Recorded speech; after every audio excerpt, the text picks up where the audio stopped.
మీకు ముందు వీడియోలో చెప్పాను కదండీ! 3 మీటర్ల ప్యూర్ కాటన్ ఫ్యాబ్రిక్ తీసుకున్నాను టాప్ కోసమని. ఇప్పుడు స్టిచ్చింగ్ చేస్తున్నాను. ఎవరికైనా కావాలి అంటే మాత్రం చూడండి. ఈ ఫ్యాబ్రిక్ నేను మెన్షన్ చేస్తాను. ప్రొడక్ట్‌లో ట్యాగ్ కూడా చేస్తాను. టోటల్‌గా 3 మీటర్లొచ్చింది. ఒక 5 ఇంచెస్ వరకు ఎక్కువ వచ్చినట్టుంది. పన్నా మాత్రం శారీ పన్నా కాదు. చూడండి లంగా పన్నా అనమాట. అంటే కింద వరకు వస్తది అంతే.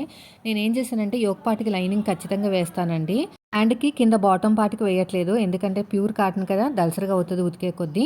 సో, నేనొచ్చేసి 2 మీటర్లయితే కింద బాటమ్ కోసం తీసేసాననమాట. ఫ్రంట్‌కి 1 మీటర్, బ్యాక్‌కి 1 మీటర్. మిగిలిన క్లాత్ ఉన్నది కదా! ఆ 1 మీటర్ వచ్చేసి హ్యాండ్‌కి, బాడీ పార్ట్‌కొస్తది. హ్యాండ్ అనేది మీరు 3/4 పెట్టుకున్నా కూడా వచ్చింది. కానీ డైలీ వేర్ కదా! 3/4 అయితే మళ్ళీ ఉక్కబోతా అని చెప్పేసి నేను షార్ట్ హ్యాండే ప్రిఫర్ చేస్తాను. షార్ట్ హ్యాండ్ పెడితే కొంచెం క్లాత్ వేస్ట్ అయిపోతది కదా! ఎందుకు వేస్ట్ చేయడం అని చెప్పేసి పఫ్ పెట్టేసుకున్నాననమాట. సో, ఇలా రెడీ చేశాను.